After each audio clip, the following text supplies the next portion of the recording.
ये देखो यार, इजी सवाल है। इसके अंदर क्या बोला है क्वेश्चन में, तो मैं बस ऐसे ही बताया था डायरेक्ट। देखो ए पॉइंट पे 50 न्यूटन की एक फोर्स लग रही है डाउनवर्ड, और 70 न्यूटन का एक कपल बोला है। सही है, एक कपल लग रहा है, कपल मोमेंट। सही है। अच्छा, इसका एरो ले लो या ये राउंड वाला जो है ना, ये रोटेशन ले लो, एक ही बात है। ये जो रिप्रेजेंटेशन है वो इस तरीके से, मेरा थंब और ये जो कर्ल बता रही है ना मेरे फिंगर की कर्ल, ये जो मूव बंद हो रही है फिंगर, ये इस राउंड वाली चीज़ जो बता रही है मेरी फिंगर बता रही है, और थंब जो बता रहा है वो एरो बता रहा है। ये रिप्रेजेंटेशन समझ लो ये है कपल मोमेंट की। सही है। ये सवाल में दिया हुआ है 70 न्यूटन मेरा पॉइंट ए पे लग रही है। सही है, ए पे पॉइंट पे लग रही है। सही है। ये इसकी डायरेक्शन है जो ब्लैक से शो कर दी ना, ये डायरेक्शन है, या इस तरीके से अगर आप कह लो तो ये एंटी क्लॉकवाइज है। सही है।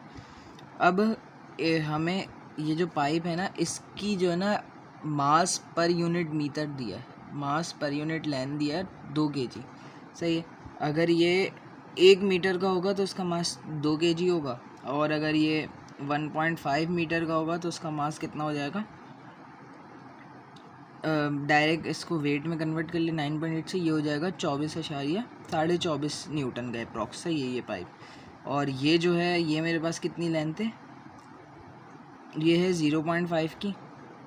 तो 0.5 का जो मास होगा वो कितना हो जाएगा 9.81। क्योंकि मुझे बी की इंटरनल लोडिंग मालूम करनी है, तो ये वाला पार्ट इसलिए नेगलेक्ट हो गया 0.75। सही है। तो खाली 0.5 का वेट निकाला है, जो आया 9.81, वो ये रहा। सही है, ये पाइप हमने इतना एक्सट्रैक्ट कर लिया। सही है। अब अगर हमने मटेरियल को अगर काट दिया बी पॉइंट से, तो यहाँ पे इसके इंटरनल रिएक्शन आ जाएंगे। सही है। क्योंकि ये 3D प्रॉब्लम है, तो इसकी तीनों डायमेंशंस में आएंगे। तीनों डायमेंशन की फोर्सेस जैसे ही आई है, एफ बी एक्स क्योंकि एक्स एक्सिस के अलॉन्ग है, एफ बी जेड क्योंकि जेड एक्सिस के अलॉन्ग है, और एफ बी वाई क्योंकि ये वाई एक्सिस के अलॉन्ग है। सही, ये फोर्सेस ये वाली हैं, एक ये फोर्स, एक ये एफ बी वाई फोर्स, और एक ये एफ बी जेड। और जो दूसरे एरो है ना, वो कपल मोमेंट का ही इशारा कर रहे हैं, जैसे ये 70 न्यूटन वाले समझाया था। सिंपली रिप्रेजेंटेशन यही है कि जेड एक्सिस में अपवर्ड डायरेक्शन है और यूं करके एरो कर्ल कर रहा है। सही है। तो ये रिप्रेजेंटेशन यूं हो गई, अपवर्ड एरो, और ये कर्ल जो कर रही है मेरी फिंगर्स हैं।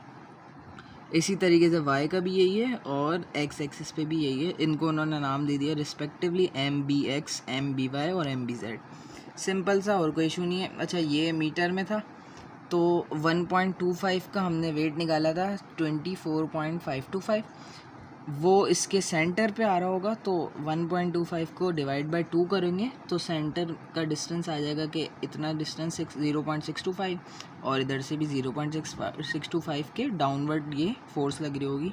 सही है। सिमिलरली ये 0.5 का था, तो 0.25 के सेंटर में 9.81 न्यूटन के वेट लग रहा होगा, ये रहा। सही है। अब सिंपली इक्वेशन ऑफ इक्विलिब्रियम लगा दिए, क्योंकि हमें पता है हमारे सिस्टम रेस्ट में है। तो क्या करा, सबसे पहले applying the 6 scalar equations of equilibrium. 6 का मतलब सब force along X, force along Y, force along Z, और similarly moment along X, moment along Y और मोमेंट अलोंग जेड। ये 3 इक्वेशन को अगर हम सॉल्व करेंगे, सही है, सॉल्व करने का अगर मैं थोड़ा सा बता दूं कि एफ वी एक्स जो फोर्स है हमारे पास, ये एफ वी एक्स, इसके अलोंग, इस एक्सिस के अलोंग कोई और फोर्स नहीं है। सही है। इसके पैरेलल कह सकते हैं, तो इसलिए इसके साथ कोई फोर्स ऐड या सब्ट्रैक्ट नहीं हो सकती। तो एफ बी एक्स हमारे पास ज़ीरो हो जाएगी। मतलब ये बी की जो इंटरनल लोडिंग होगी ना, उसमें जो रिएक्शंस फोर्स होगी एफ बी एक्स, तो उसका कोई भी मैग्नीट्यूड नहीं होगा, वो किसी भी फोर्स को बैलेंस नहीं कर रहा होगा। तो इसलिए एफ बी एक्स मेरे पास आ गया 0। सही है। उसके बाद मेरे पास फोर्स है, इक्विलिब्रियम इक्वेशन मैंने ले ली अलोंग वाई, मतलब forces along Y axis equal to 0। सही है। तो वाई एक्सिस में मेरे पास ये है वाई एक्सिस, और ये रहा फोर्स एफ बी वाई।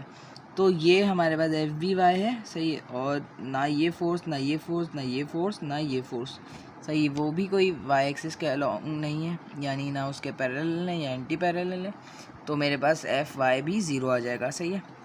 अब हम z के अलोंग बैलेंस करें तो एफ बी जेड मेरी ये रही फोर्स, और ये वेट डाउनवर्ड है, ये 50 न्यूटन डाउनवर्ड है, और ये 9.81 डाउनवर्ड है। सही है।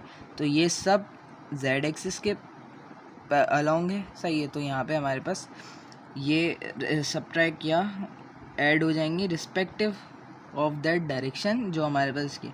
तो अगर मैं कंसीडर कर लूँ कि मेरे पास अपवर्ड फोर्स पॉजिटिव है और डाउनवर्ड नेगेटिव है, तो एफ बी जेड मेरे पास पॉजिटिव हो जाएगा, और तो 9.81 मेरे पास नेगेटिव हो जाएगा क्योंकि डाउनवर्ड एक्ट कर रहा है, 24.525 भी नेगेटिव हो जाएगा, और 50 न्यूटन भी नेगेटिव हो जाएगा, और ये सब इक्वल टू 0 हो जाएंगे।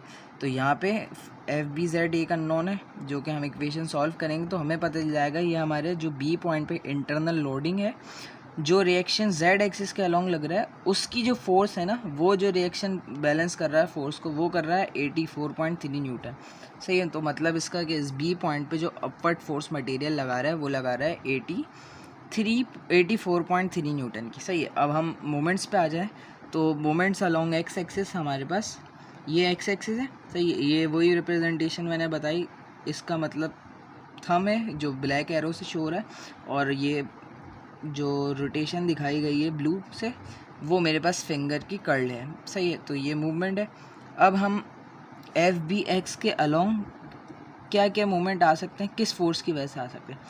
तो ये जो 70 न्यूटन की फोर्स है, 70 न्यूटन मीटर का जो मूवमेंट है, सही है, ये हमारे पास क्या है, एंटी क्लॉकवाइज है। सही है, और मेरा एफ बी एक्स जो है ये भी एंटी क्लॉकवाइज है। तो अगर मैं एंटी क्लॉक को पॉजिटिव ले लूँ तो एम बी एक्स मेरे पास पॉजिटिव हो जाएगा, सिमिलरली 70 न्यूटन मीटर भी पॉजिटिव हो जाएगा। नाउ मेरे पास ये फोर्स है 50 न्यूटन की। सही है, अब ये एज्यूम करते हैं कि हमारे पास ये एक्स एक्सिस, सही है, ये है, और 50 न्यूटन की फोर्स लग रही है। सही है, और ये कितने डिस्टेंस पे लग रही है, हमें पता है कितने